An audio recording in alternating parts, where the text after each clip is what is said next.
So మరో interesting వార్త చూసుకుంటే భూదాన్ భూముల కేసులో ఈడీ సోదాలు. సో వ్యాపారి మునావర్ ఖాన్, ఖదీర్ నిసా, సుకుమార్ ఇండ్లు, ఆఫీసుల్లో తనిఖీలు. వింటేజ్ బిఎండబ్ల్యూ కార్లు, 25 లక్షలు నగదు, డాక్యుమెంట్లు స్వాధీనం. భూదాన్ యజ్ఞ బోర్డు భూముల అక్రమ రిజిస్ట్రేషన్ కేసులో వీరంతా నిందితులు. గతంలో నాగారంలో 42 ఎకరాల 33 గుంటల అన్యాక్రాంతం. ఐఏఎస్ కలెక్టర్‌గా ఉన్నప్పుడు భూములు బదలాయించారు. మనీ లాండరింగ్ కోణంలో ఈడీ దర్యాప్తు చేస్తుంది. సో మొన్న రీసెంట్‌గా హైకోర్టు కూడా ఈ భూముల కేసులో ఇది పెద్ద కుంభకోణం. ఇందులో మనీ లాండరింగ్‌కి పాల్పడ్డారంటూ ఈడీ భావిస్తోంది. సో హైకోర్టు కూడా ఆగ్రహం వ్యక్తం చేసింది.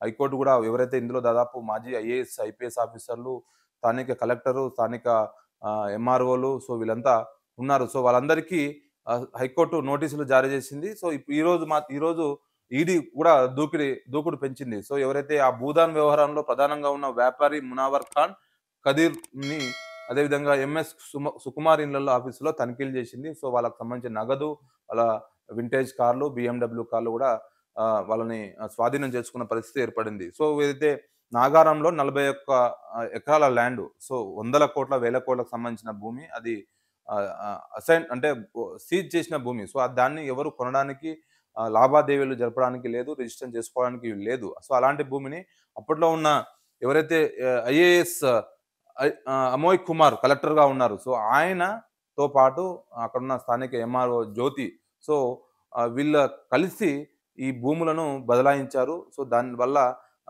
నగదు బదిలీ అంటే బ్లాక్ మనీ నగదు ట్రాన్సాక్షన్ అయింది కాబట్టి ఈ నేపథ్యంలోనే ఈడీ ఎంటర్ అయ్యి ఈడీ విచారణ చేపడుతుంది. ప్రస్తుతం ఈడీ గతంలో ఈ ఐఏఎస్ అమోయ్ కుమార్‌ను గత సంవత్సరం అక్టోబర్ మాసంలో 3 రోజుల పాటు ఈడీ సుదీర్ఘంగా విచారించింది. ఆయన స్టేట్మెంట్ కూడా రికార్డ్ చేసింది. ప్రస్తుతం జ్యోతి ఎవరైతే ఉన్నారో, ఆ భూములను బదిలీ చేశారో స్థానిక ఎంఆర్ఓ, సో ఆమె స్టేట్మెంట్ అత్యంత కీలకంగా ఉంది. ఆమె స్టేట్మెంట్ కూడా ఈడీ రికార్డ్ చేసింది. సో ఈడీ రికార్డ్ చేసిన తర్వాతనే వీళ్ళందరి ఇళ్లలో ఎవరైతే ఈ భూదాన్ యజ్ఞ బోర్డు భూముల అక్రమ రిజిస్ట్రేషన్‌లో పాల్గొన్నారో, సో వీళ్ళందరూ వ్యాపారస్తులు. సో వీళ్ళందరినీ ఇప్పుడు ఈడీ నోటీసులు ఇచ్చింది. వీళ్ళందరినీ ఖచ్చితంగా ఎంక్వైరీ చేస్తది.